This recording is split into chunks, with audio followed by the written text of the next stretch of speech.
बाजार में 2 दशकों से ज़्यादा का अनुभव रखने वाले कंप्लीट सर्कल वेल्थ के सीआईओ, चीफ इन्वेस्टमेंट ऑफिसर और मैनेजिंग पार्टनर गुरमीत चड्ढा साहब हमारे साथ कार्यक्रम में शामिल हो रहे हैं।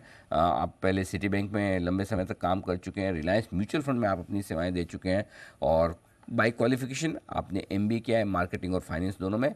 आईआईएम इंदौर से आपने पढ़ाई की है। चड्ढा साहब, बहुत बहुत स्वागत है आपका। धन्यवाद सर हमें समय देने के लिए। सबसे पहले सर थोड़ा इंडियन मार्केट्स पे पहले बात करता हूँ, उसके बाद आपसे ग्लोबल पर भी मुझे चर्चाएं करनी है, क्योंकि आप दोनों ही मार्केट्स को बड़ा क्लोजली ट्रैक करते हैं। हमारे मार्केट में बड़ी विचित्र स्थिति है, जहाँ एक और mid cap small cap share तो बढ़िया कर रहे हैं, लेकिन लार्ज कैप थोड़े ठंडे होते दिख रहे हैं। तो लोग जानना ये चाहते हैं, ये mid cap small cap share मिलकर वापस लार्ज कैप्स को चला देंगे, उठा लेंगे, या लार्ज कैप्स इनको गिरा देंगे? दोनों में से क्या होने वाला है सर? अ, नमस्कार अनिल जी। कहना मुश्किल है बट आपकी बात सही है। अगर आप वाईटीडी देखें तो निफ्टी 7% ऊपर है और निफ्टी मिड कैप इंडेक्स 22% और स्मॉल कैप इंडेक्स 23% ऊपर है। कुछ मुझे लगता है जो हैवी वेट्स हैं उनका भी रोल है निफ्टी के नहीं चलने में। एचडीएफसी बैंक एक तरीके से रिलेटिव अंडर परफॉर्म हो रहा है, अब तो कंबाइंड वेटेज काफी बड़ा है। रिलायंस में भी उतना मूवमेंट नहीं आया, ये दोनों मिला के लगभग 25% है। प्लस आईटी पैक भी फ्लैट रहा है इस साल, इन्फोसिस थोड़ा डाउन है, टीसीएस फ्लैट है। तो अगर आप देखें आधा इंडेक्स आईटी, रिलायंस और एचडीएफसी की वजह से नहीं चला है, पर वैल्यूएशन कंफर्ट है। एचडीएफसी 2.2 टाइम्स के बुक वैल्यू पे है FY24 बेसिस पे। रिलायंस का भी एजीएम है, आपको और प्लान्स सुनाई देंगे बाकी बिजनेसेस के भी। तो मुझे लगता है लार्ज कैप में वैल्यूएशन कंफर्ट है। मुझे नहीं लगता है कि बहुत ज्यादा डाउनसाइड आना चाहिए मार्केट में। थोड़ा ग्लोबल रीजंस की वजह से थोड़ा आउटफ्लो होता है। आप देखिए यूएस का यील्ड 10 ईयर का 436 चला गया था, कल लगभग 422 425 पे बंद हुआ है। जब भी यील्ड 4 के ऊपर गया है हमने आउटफ्लो देखा है। तो एफआईएस ने अगस्त में 12-13 हजार करोड़ की सेलिंग करी है 4-5 महीने बाइंग के बाद। तो ये 10 ईयर को थोड़ा सा ट्रैक करने की जरूरत है, थोड़ा सा माइनर फ्लो एडजस्टमेंट हो सकता है। बट ओवरऑल कोई ऐसा स्ट्रक्चरल इशू नहीं लगता है जिससे लार्ज कैप बहुत ज्यादा करेक्ट हो सकते हैं। तो चलिए, तो बहुत ज़्यादा ऐसे डर की बात नहीं, लेकिन हाँ थोड़ा ग्लोबल सपोर्ट मिल नहीं रहा, उसकी वजह से मिसिंग है। लेकिन ग्लोबल मार्केट्स का आउटलुक क्या है सर? क्योंकि क्या वहाँ फिर से चिंताएं थोड़ी बढ़ रही है, सावधान रहने की ज़रूरत है, या फिर जितना गिरना था गिर गया अब? कुछ कुछ पॉकेट्स में अनिल जी कंसर्न है यूएस में। देखिए 525 बेसिस पॉइंट्स का रेट हो चुका है, 5.25% रेट बढ़ा चुके हैं। उसके बावजूद जॉबलेस क्लेम गिरा, अनएम्प्लॉयमेंट रिकॉर्ड लो पे है, लेबर मार्केट काफी टाइट है। सेकेंड क्वार्टर का जीडीपी, जो रियल जीडीपी ग्रोथ था, वो भी 2.3 2.4 आया। तो बाजार में जैसे एक था कि रिसेशन आएगा और फेड एकदम से कोर्स करेक्ट करेगा, वो नहीं लग रहा है। बट ये लॉन्ग टर्म पॉजिटिव है अगर यूएस सॉफ्ट लैंडिंग कर पाएगा डिस्पाइट रेट हाइक के। सबसे बड़ा मार्केट है वर्ल्ड का। तो ये मीडियम टर्म पॉजिटिव है। शॉर्ट टर्म में हो सकता है फेड थोड़ा और एग्रेसिव है। आज पावल साहब की स्पीच भी है, उससे थोड़ा सा हमें आइडिया लगेगा फेड क्या सोच रहा है। पर डायरेक्शनली अगर आप यहाँ से 12 महीने देखें आगे के, तो आपको इंटरेस्ट रेट्स जो हैं थोड़े से नीचे दिखेंगे जो यहाँ पे हैं उससे। तो नियर टर्म थोड़ा सा, जैसा मैंने बोला, कैपिटल फ्लोज का इश्यू हो सकता है। और यूएस में कुछ पॉकेट्स, जैसे वहाँ का जो क्रेडिट कार्ड आउटस्टैंडिंग है वो $1.5 ट्रिलियन के आसपास है। हाउस होल्ड डेट जो है यूएस का लगभग $17 ट्रिलियन है। वो साल का अब $1 ट्रिलियन सिर्फ इंटरेस्ट पेमेंट करेंगे। तो एक क्रेडिट इवेंट हो सकता है जब इतने हाई रेट्स होते हैं। और यूएस ने जब भी रेट बढ़ाए हैं पिछले 3-4 दशकों में, हमेशा उसके बाद एक छोटा मोटा कुछ ना कुछ, कई बार बड़ा क्रेडिट इवेंट हुआ है। तो थोड़ा सा यूएस मार्केट्स को देखिए, थोड़ा सा वॉचफुल रहने का है। बट जैसे मैंने बोला, इकोनॉमी में वहाँ स्ट्रेंथ है, ये बहुत एक अच्छा साइन है वर्ल्ड मार्केट के लिए और इमर्जिंग मार्केट के लिए। बिल्कुल, तो इकोनॉमी ठीक है, लेकिन ब्याज दरों की मजबूती और बढ़ोतरी, ये थोड़ी चिंता की बात है। अब सर आइए भारतीय बाजारों पर। वैसे अब तक तो हमारे बाजारों में पैसे की कमी नहीं है, लोकल इन्वेस्टर्स भर भर कर लगा रहे हैं, और पिछला अनुभव हमारा ऐसा रहा कि एफ ने बहुत बेचा, लेकिन हम बचा गए। अब आप ये कह रहे हैं कि जब भी ये 4% के ऊपर आता है इनकी बिकवाली शुरू होती है, इस बार भी बचा लेंगे सर? सर डिपेंडेंसी कम हो गई है। आप देखिए पहले $5-6 बिलियन की सेलिंग आती थी तो बाजार 15-20% करेक्ट हो जाता था। कोविड में $8 बिलियन की सेलिंग में हम 40% गिर गए थे। तो कुछ हद तक कुशन हो जाता है। मैं ये नहीं बोलूंगा कि बिल्कुल डीकपल हो गया है। दूसरा, कुछ एक पॉकेट्स है मार्केट के जहाँ पे फ्लोज अच्छे हैं और चेस कर रहे हैं। जैसे टेक्सटाइल्स में हमने देखा वैल्यूएशन कंफर्ट अच्छा है, कुछ अच्छे स्टॉक्स हैं जो 17-18 के मल्टीपल पे मिल रहे हैं। और रीस्टॉकिंग होगी सेकेंड हाफ में। पहला हाफ सॉफ्ट रहा है यूएस का, रीस्टॉकिंग की वजह से हो सकता है कुछ ट्रेड टीटीज हमारी ड्यू है, यूके वाली ड्यू है। बांग्लादेश में वेज रिवीजन होने वाला है, 10 साल बाद हो रहा है। तो जब वहां पे वेज रिविजन जब 10 साल बाद होगा तो 10 40 50% का हो सकता है। तो एक बहुत बड़ा जो आर्बिट्राज है लेबर का वो इंडिया के फेवर में जाएगा और हमारा शेयर ग्लोबल अपैरल एक्सपोर्ट्स में सिर्फ 3% है। तो कुछ एक पॉकेट्स हैं बैंक्स, मुझे जैसे मैंने बोला मुझे क्रेडिट ग्रोथ अभी भी 14-15% लग रही है। कॉर्पोरेट बैलेंस शीट एकदम डीलेवरेज है।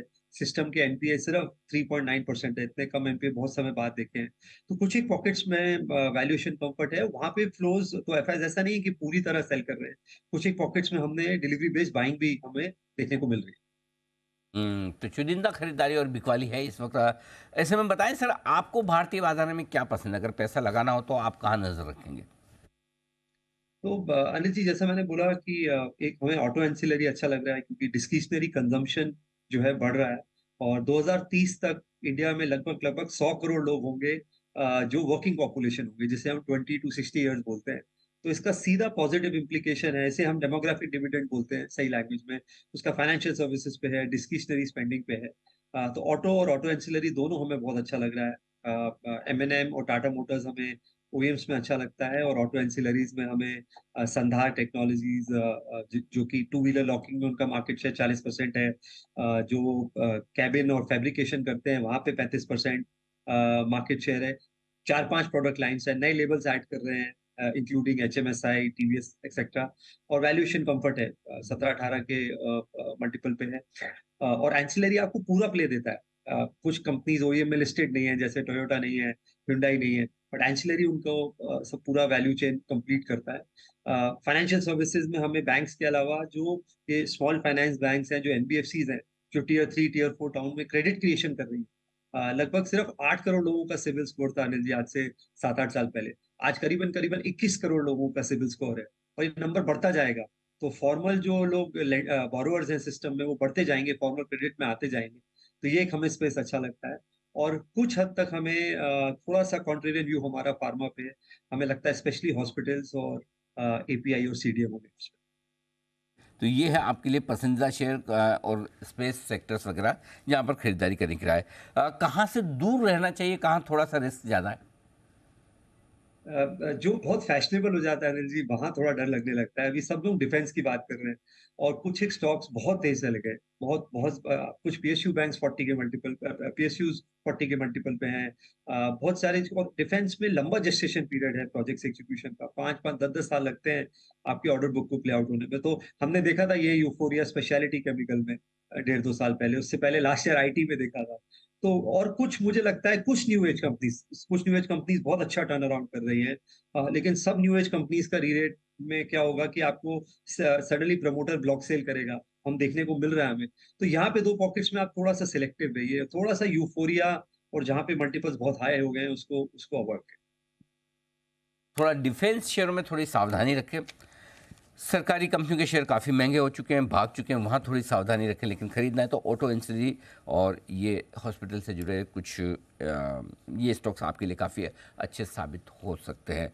एक और जो बाज़ार में आजकल फिर से चर्चाओं में आ रही है, उस थीम पर आपसे बात करना चाहता हूँ। चूँकि अगले साल चुनाव होने वाले हैं तो काफ़ी लोग ये मानते हैं कि प्री इलेक्शन रैली बनती है बाज़ार में या फिर किसी शेयरों में या सेक्टर में।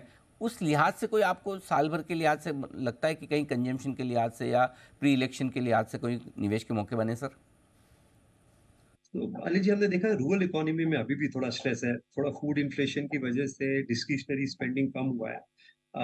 तो मुझे लगता है कि रूरल फेसिंग सेक्टर्स पे फोकस होना चाहिए। अभी 5 स्टेट इलेक्शंस हैं, फिर अगले साल जनरल इलेक्शंस हैं, तो आपको गवर्नमेंट से बहुत सारा सपोर्ट दिखेगा, चाहे वो एमएसपी रिलेटेड है, चाहे वो कैश ट्रांसफर्स हैं। तो हमें एग्रोकेमिकल एक स्पेस अच्छा लगता है, काफी काफी बीटन डाउन रहा है। पीआई को छोड़ दीजिए, पीआई एक अलग एंटिटी है, कॉन्ट्रैक्ट मैन्युफैक्चरिंग भी करती है, बट अदरवाइज एग्रोकेमिकल शेयर्स में हमने देखा है थोड़ी सॉफ्टनेस रही है। ट्रैक्टर और टू व्हीलर कंपनीज में भी इतनी ज्यादा मूवमेंट देखने को नहीं मिली, स्पेशली ट्रैक्टर मेकर्स में। और कुछ हद तक एफएमसीजी भी सॉफ्ट रहा है, अगर आप आईटीसी को हटा दें, क्योंकि आईटीसी इज मोर टोबैको 75-80% है। तो ये 3 पॉकेट्स में आप थोड़ा सा थीमेटिकली पोजीशन कर सकते हैं।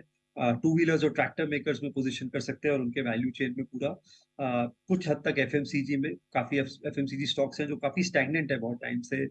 टाटा कंज्यूमर है, एचयूएल है, डाबर है, बहुत बहुत स्टैग्नेंट है। और कुछ अच्छे एग्रोकेमिकल स्टॉक, टाटा केमिकल अगर आप देखेंगे पूरा एग्रीकेमिकल केमिकल तो नहीं है उसमें, सोडा ऐश है, रैलिस इंडिया है, स्पेशलिटी केमिकल है, 11 के मल्टीपल पे है। तो इन इन कुछ पॉकेट्स पे आप थोड़ा सा पोजीशन कर सकते हैं। ठीक बात है। तो थोड़ा सा सेलेक्टिवली स्टॉक्स खरीदें अगर आप चुनाव के पहले अगर साल भर की व्यू से निवेश करना चाहते हैं तो। गुरमीत सर, बहुत बहुत धन्यवाद आपका, समय दिया आपने, ग्लोबल मार्केट्स, इंडियन मार्केट्स और सारे इन्वेस्टमेंट्स के मौक़ों पर विस्तार से हमारे दर्शकों को डायरेक्शन दिया। Thank you so much sir. Thank you very much. धन्यवाद।